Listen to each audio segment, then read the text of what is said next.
Unique content creation is just that, having this sort of natural dialogue and excitement come out in the interview process. Yeah. If I can't get excited about the things I just created and get you excited, well, guess what? Go back to the drawing board, because someone else in the interview will, and those are the ones who are going to advance.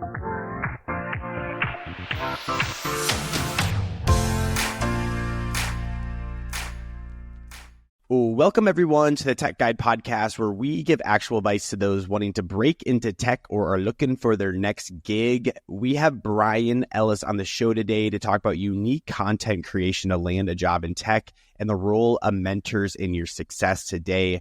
Brian, I'm so thankful to have you on. You're going to be awesome. Thank you so much for being here. Thanks for having me, Ryan. Pumped to be here, and thank you, everyone, for listening. Yeah, and for those listening, let's lay the groundwork a little bit more about who Brian is. Can you kind of give us a quick little background of like who you are? Sure, great. Yeah, my name is Brian Elles. I oversee content partnerships, content creation, content licensing, and overall content strategy to screens to tens of millions of viewers across the nation every month.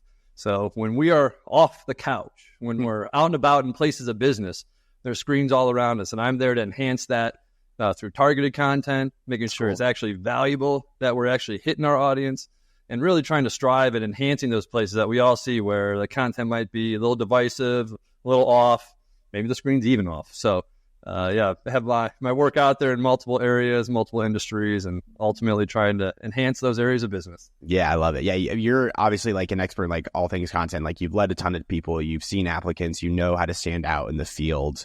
And that headline that we wanted to talk about was unique content creation for landing a job. So people know what content creation is. They have an idea of it, but what exactly is unique content creation? Sure. Yeah. Unique content creation is something I would define as you.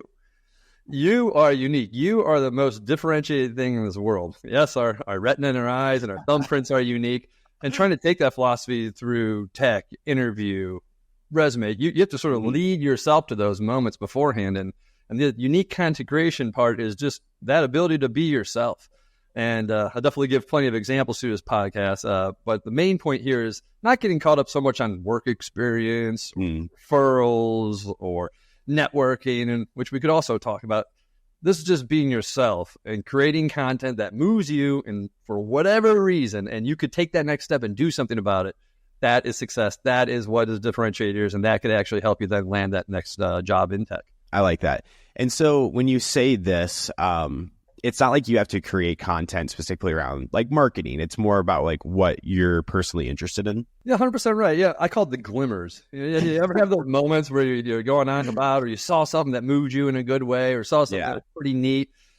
For me, growing up, one of those things was Waldo. I always loved watching Waldo. Where's Waldo books? I just, even nowadays, I even still have them on my shelf behind me.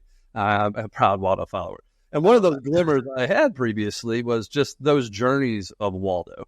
And what I mean by Waldo and unique content creation is what I would used to do, and here's a little prop for the camera. A little Waldo figure is something I found in just a little toy shop in Chicago. We're living there, and I literally would take this around to different entities, and I'd be at a diner somewhere, a bus stop, somewhere on a college campus, airplane, whatever, and just put that there and just have a conversation with that person. And usually be like, what's Waldo doing here? It was always friendly and warm, and I would document that. I would make a video of it. I would make a recorded podcast of it. I would write about it in a blog series, any type of multimedia.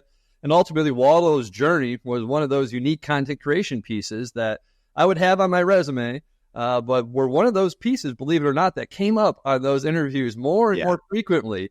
And there was more of one of these, great resume, kid. Tell me about this Waldo journey. Tell me about Waldo. And I would talk, and if I had to start a stopwatch and then time it, majority of that interview was spent talking about Waldo's journey, and ultimately landed me the job. So, having those unique content creation pieces where this was just something I enjoyed doing. I enjoyed Waldo as a kid. I saw this toy, thought of this fun idea to share original content, and just by having that and bringing that to, in this case, a director of marketing position in Chicago, was able to land that job and mostly talking about, this toy right here. Dude, I absolutely love that, because Waldo is such a friendly character. I remember being 5 years old, or whatever, how old ever you all, and finding oh, where's Waldo? Where's the guy in the stripes and whatnot? I think it's really cool that you developed actual content around this and had conversations and then wrote a blog about it and actual created based off just Waldo. Yeah, at $0, full disclosure to Waldo. I'm not copyrighting anything up, not monetizing this, not out for the dog. Again, not trying to do that. It's just a fun content creation piece of telling those stories unknown. And this trigger was just enough, though, to get folks talking. And we would have great dialogue about their life journey. Why are they working here? Where are they going on the bus? Where are they coming from? And, it wouldn't be the mainstream news, of the day. It was just the opposite. That was the story untold, and that got a lot of listeners, a lot of downloads, and, success there was able to grow that from 0 to 10,000 listeners within 6 months, just wow. A word on the streets, just grassroots initiatives on that. So people then sharing that story outward, I saw just quickly magnified on, hey, it's on this, share this. Hey, I talked to Waldo. Look at that. Here I am at the diner. And just a very natural word of mouth, which continued to grow after that. Yeah, exactly. I absolutely love that. And so what also is important about this conversation, though, is you were able to take this to director of marketing in Chicago and actually talk about this experience. So let's talk about that. Like, how did developing content on something you're just created in, that you're just interested in, like, help you differentiate yourself from other candidates? Everyone has a great resume. We all have great experience. You get the paper, et cetera, the degree's good, et cetera. These are the differentiators. These are the unique pieces of just what else have you brought to the table and how can you apply this? In this case, unknowingly, that they needed a lot of help in social media. They needed a big push there. It didn't come up much in the interview, but ended up, hindsight, growing a team there, several social media managers, and that was just enough. And again, didn't go in acting like the expert. Didn't go in acting like I know my SEO and I know search better than everyone. Just, I'm talking about Waldo. But they were able to identify and see my work and say, wow, how to make that connection. And therefore, we're able then to, take that parallel and again, accelerate that job. Being able then to showcase that in a sort of immediate manner. Again, it's not my front page of the resume or even back, per se, but it's ready in my arsenal. Being able to sort of reference different pieces as maybe an interview might go, especially in tech, could vary a little bit. So as much, especially in the tech world, we want to maybe a specific area we're going in, but how quickly to my point, there's other fields, there's other departments, there's other things happening behind the scenes that you don't know about in the interview process, and nor should you know about. But hindsight, if you do land those jobs, you start seeing them becoming part of that. So part of what I've discovered too throughout interview tactics, identifying if a certain interview goes a certain way or not, being able to reference one of those tactics. In this case, it's a marketing heavy, a little bit more focused on the actual marketing of the toy. In other cases, was more maybe audio focused or video focused or video examples of things that I've done, and being able to pivot that way. Leave Waldo, show more of the visual examples. My point there, the unique content creation. I feel like I literally have like a tool belt and different tools I could bring out when needed. They can't see it in the interview; only I can see this tool belt. And hey, oh, wow, they really need video help here. I'm hearing video come up. Well, let's sort of lean it this way, and I can start showcasing other original content creations I made. So just a differentiator in that interview process to be nimble, hopeful that you have enough maybe blogs written, videos ready, other things at your disposal. And that's the challenge, to sort of be ready. And when the moments are there, you can capitalize, walk through that door, and hopefully walk out with a new job. Yeah. What I think is how I resonate with this a lot is when I was first applying for jobs out of school, I had my own podcast in my senior year called The Business Cloud, where I interviewed like entrepreneurs, and that was like my first step into podcasting. But that was such like opened the doors to so many companies because it was such a differentiator from like what other seniors in college were doing. That's like ultimately how I landed a job at HubSpot, which I like the time was like ranked like number one company to work for. And it really is a testament to like creating content about what you're interested in, but also bringing that and being able to talk about that in the job interview. Yeah, and it's flexibility and knowing that you're not going to solve everything in that interview, or you're not going to be able to do everything. It's fun you mentioned podcasts too, because definitely we're peaking more than ever right now in podcast world, and it's one of the more streamed things out there right at the sort. Made a couple podcasts in my time here, and same thing, original content creation. And what motivated me was very similar. I like the Blue Angels. I thought they're always really cool to watch. Yeah. They come to Chicago for the Air and Water Show. And one year I was like, I'm going to go get an interview. They park in Gary, Indiana, which is just outside the city. So I drove out there, pretty much went up and down the fence line. And when they're taxiing in, some car comes up, approaches me from behind, and he starts giving me, hey, what are you doing over there? What are you doing, guy? Yeah. Like, I just here with the tape recorder. I was like, trying to get an interview with the Blue Angels. Like, come over here, you're at the wrong entrance. I was like, oh. So I go down to the other entrance, walk right in. All right, everyone, thank you. Have a great day. The Blue Angels just turned around, just wrap up a press interview and leave. And ended up the person who I was talking to worked with the city of Chicago and said, hey, I like your style. Okay, I like your effort. Come back to the show center tomorrow. I'll meet you number 7 pilot. We'll get you an interview. Long story short, went down there, show center. He's doing his spiel, gave me a heck of an interview afterwards. And same thing, quickly thereafter, was able to partner with the city of Chicago as a producer status. And that unlocked other access and other interviews and other events. Future years was able to actually fly in the air show, which same thing, was able to get a videographer in another plane. That's one of the statues behind me I got there. And with that, original content creation just by being up there. And here I am. And, was able to, not with the Blue Angels and that one specific, but at the same time, the Lima company. And, we're pulling several G's on the way back in a rat race. And, it was yeah, that's sick. So, unique content creation is just that, having this sort of natural dialogue and excitement come out in the interview process. Yeah. You can't fudge it. You can't make it up. You can't write it. You just have to have that creation. If I can't get excited about the things I just created and get you excited, well, guess what? Go back to the drawing board, because someone else in the interview will, and those are the ones who are going to advance. Yeah, and absolutely. And then, you can't fake what you're passionate about. I just saw, you talk about, the Blue Angels, and, I could, tell, you're super really giddy about it, and, you really enjoy it. And so I want to get this, a little technical here. So, would you advise one person to focus on a different medium of what they publish? Should that be, a blog, a podcast, TikTok now, to stand out in the field, or does it, matter? Yeah, start with that glimmer. Start with what excites you, because the biggest thing is going to be repetition and consistency. Mm-hmm. Back to my content calendar here, I have to enjoy this piece. And this content calendar I'm referencing over here, again, little paper. I wrote this down by intent. Yeah. Inspiring more, just a little side projects I'm doing, just a little bit more of the today's National Day, today's Fun World International Day, today's National Solitaire Day too, by the way. So happy Solitaire Day. Yeah. But, just creating original content. And what this inspires is a targeted brainstorm session I have. I have a unique little timer here that I put 5 minutes on, where I go very focused, where, say, solitaire, for example, being able to expand off of that, and then use tech, use AI, and not using just a buzz term intent, specifically Adobe products, Firefly 2, very beautiful programs there.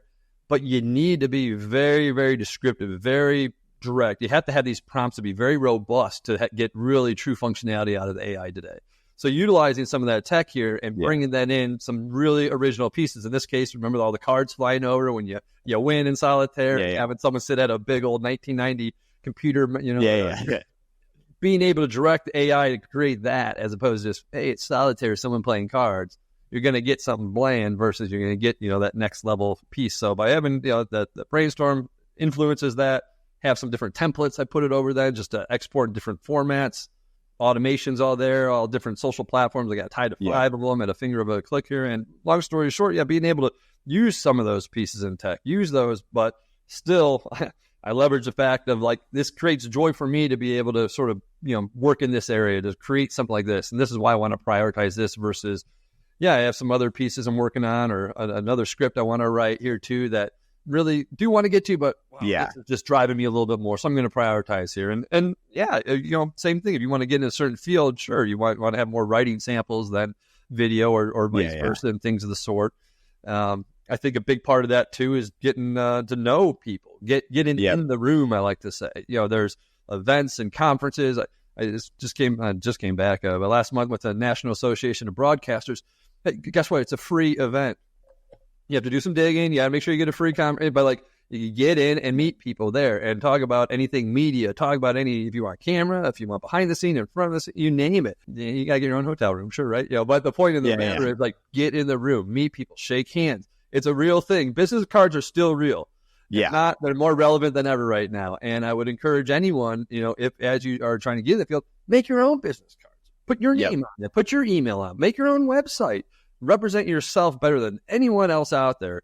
And being able to get in there, give someone a card, shake their hand, know if this is a fit or not. Get in the room is just something that I can't understate or overstate. And being able to network from that is just so real. And I say that too as maybe a little therapy session here as well. I'm calling from my basement in Detroit. I'm still a little bit of the post world here, whatever. The fact that you got to get out, you got to be able to do these things. You got to be able to get in the room. You got to network and meet these people, meet others, because anything tech is moving so fast. And by the time we're trying to catch up, or you try to network or connect with LinkedIn or email you're a thing out there. You don't know. You're that person in that room, shaking that hand, following up with that person in a timely manner.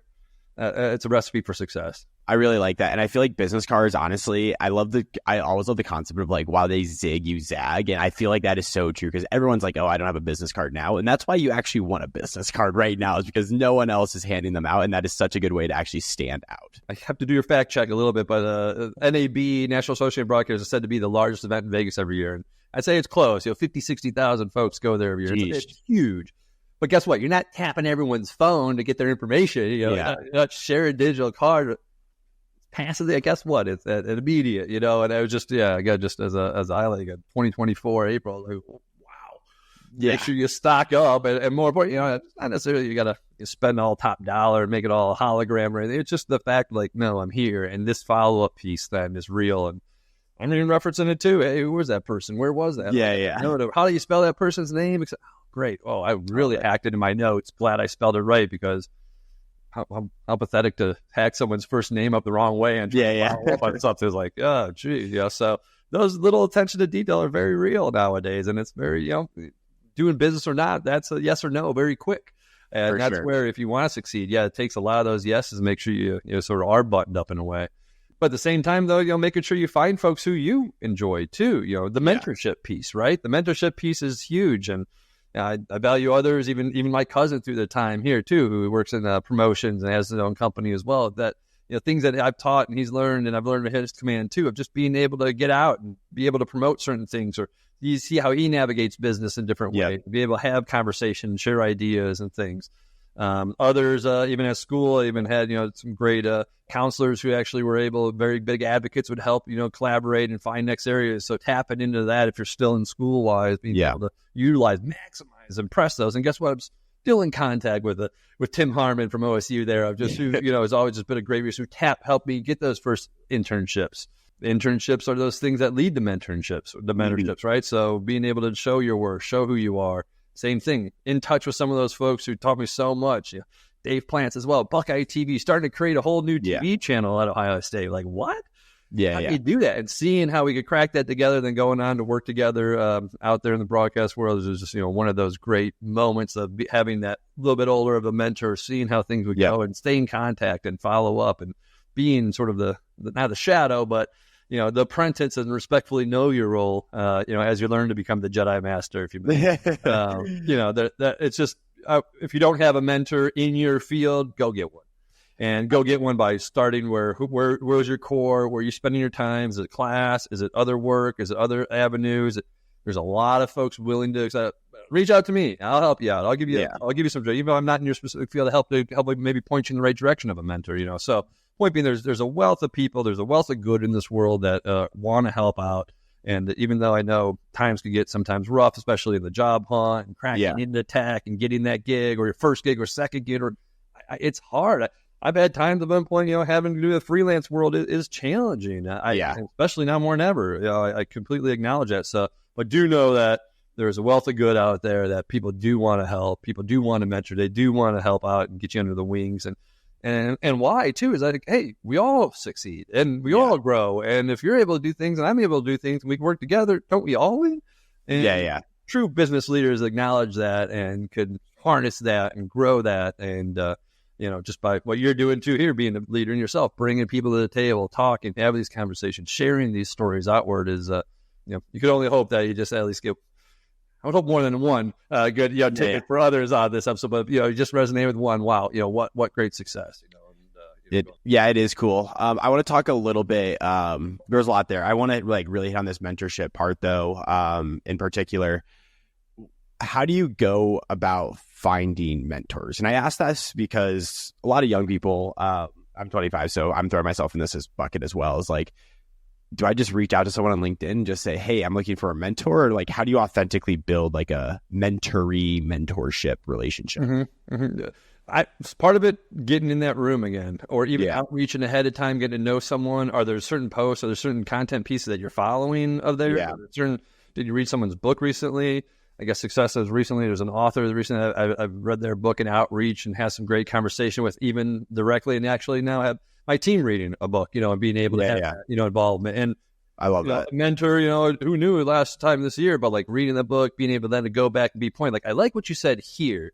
or in that room, again, listening to, you could be in a 1,000-person conference room. It doesn't even matter. You didn't get to shake the hand, but being able to have that moment of that, I heard you say this on stage that I liked. There's a lot higher hit ratio that you're going to get a reply, and then that could start opening more doors. I'm not saying that, you want every, speaker to be your mentor, but that sort of mentality, though, of just being able to be that relatable piece and, find out who it is, where it is, who is doing great things in what areas, and get to know them. I would only advocate in the inhuman aspect is so real that it's required for that sort of mentorship mentality to someone to know and invest in that. There's a lot of great groups. I mean, I definitely involved in different writing groups or different other pieces that follow that, and same thing, start finding others. Met a lot of great professional script writers who were on many major productions that still stay cool. And how they provided my mentorship over time. And, they saw why would they even want to mentor me? It's like, they saw I showed up every week with the work. They showed up every week. I did the homework. I read other people's script. I gave positive feedback. And, I did the extra legwork. They want to work with someone like that. And are we working on a major blockbuster together? No. Are they going out filming them now? Is he still filming? Yes. But being able to have that at that time when I was doing more script writing was very strong. Am I doing a lot of script writing around? No, not so much, So I guess it sort of goes to a little bit more in the lines of like, hey, at that time, if I'm pushing a little heavier in this industry, same thing, respectively, had some in front of camera work too, had some great time, doing some acting and whatnot. Found some great coaches just by being there and connecting with those folks in the room and seeing like, wow, I think you got something here. I think you got something here as a coaching perspective. And then following up and going to LA and spending time out there and doing that circuit and doing the thing. But you're not going to get that through LinkedIn. You're not going to get that through email. And again, back to in the room, it's like they only got to do is like, you just crushed that monologue. And I like how you did eye contact with me. And I like that emotion. And, and it's like, let's keep talking. Like, let's keep talking. So sales pitch, maybe a little bit, but at the same time, though, there was true mentorship, true, care that was very real and continues to show that. So I was like, wow, that's really unique. So I guess be niche, be direct, be very clear in your goal. If you can't tell yourself what you want in less than one sentence, keep working it because you got to be able to regurgitate that quickly and then give you the clarity on where to go next type of deal. And what seminar, what webinar. There's so many free webinars, so many free sessions out there. There's so many free conferences out here. I just sat in one of those yesterday too. It's just like you could get in the room remotely and start this, right? You don't have to necessarily jet set and fly and save your money. I would advocate for that, but look out there, search out there. Even some of the AI pieces I mentioned too, not a buzz term, just the opposite. I'm sitting in those free Adobe webinars. Adobe does a great job of saying, hey, you want to learn it? Show up. We'll teach you all the compliance, everything you need to know, and those aspects and being able to navigate through there and talk to someone at the company, et cetera. And now you're very direct and you have very, real conversation versus a pitch or something of that sort. And then, I would just sort of say then lastly, sort of leveraging those examples, right? Bring it to the forefront. I'm working on my first historical nonfiction. Oh, that's sick. It's a great story about my grandfather who unfortunately isn't here any longer. I was able to record him and I spent a lot of interview times with him. I got video and audio time together and have the story of them ultimately coming through Germany during World War II and coming through Ellis Island and started our life. Long story short, being able to navigate that, and I'm reading more historical nonfiction right now. And there's some authors and others I want to reach out with as soon as I finish their books and saying, hey, I really like some of these, and teeing up already. Can you read mine soon? And going through some final professional edits, et cetera. And going, so just in that front, first time in this avenue, but I'm quickly going in the room. I'm going in these writing groups. The local library has free sessions that who knew all the local, writers that are here and even book owners, stores owners, distributors. They're all there. It's like, whoa, like this is, untapped pieces that are $0. I'm in the room. They see the effort, and those are the things, hopefully, when I'm ready, then I could tap into and say, hey, I got a book ready. Help me maybe promote, share, et cetera. And that will be done this year. So I'm glad this is being recorded because I'm putting that out there. That Dandelion Soup by Brian Elles will be on shelves this year. I love it. I think like the biggest takeaway for me so far is like just be like, get in the room, put yourself out there. Like if you want to succeed, like you actually need to go to these in-person events. Of course, there's room for webinars and whatnot, but you need to be finding events you can go to actually make those authentic in real life connections. Yeah, and that's where you could follow up with the piece. That's where you follow up with the content. That's where you follow, hey, do you remember I said that, or we said this thing, or some other people that are very passionate about Iowa football. Yeah. That's what, hey, I remember you talking about the Hawkeye. Like, I'm not, but you are, and that's okay. And I remember that. I could jot that note down. Or, hey, I remember you came from the UK at a bumpy flight. Hope you had a smooth flight back. Those are the human connection pieces that are real that you need to crack through. And it's not necessarily the whole network. It's not the whole, yes, that follows, but those pieces and all those get the response, knocking wood, or that, as of recent, all those got those next conversations, those follow-ups, et cetera. Those pieces that are just like, oh, wow, okay, he's not just giving me a copy and paste thing, or he's not just plenty of those, in the box. So it's just the odds like, oh, yeah, I remember that guy, we're talking Hawkeye football. Yeah. Recruiting's hard out in Iowa, I bet. It's just like, you could take that away and I can remember that guy a lot easier, and just I know he can remember me too, so just in the room, but it's being that human factor, tying in all that content piece that all follows. It's just sort of a little like a train car, one car after the other. I like it. Well, Brian, I know when the Hawkeyes and the Buckeyes play next, we'll definitely be in communication because this winds down our episode. Thank you so much for being here. Where can people learn more about you and learn more to connect with you? Yeah, absolutely. On LinkedIn, Brian Elles, ELLES. Out there all throughout the web. DandelionSoupBook.com is also live, so you can see the countdown of that going on too. Completed a short documentary called Buzzard Day as well, so buzzardday.com. You check all that out. I'm all throughout, so please hit me up on any social, hit me up on LinkedIn. Anything you do to help, I got one of the helpers out there. So even though if I don't have the answer, I'm really good at finding it. So from this and extended through Ryan's network, really appreciate you having me. Appreciate you listening. And maybe come back sometime with some other new tidbits. How about that? I love it, Brian. Thank you so much for being here today. Thanks, Ryan.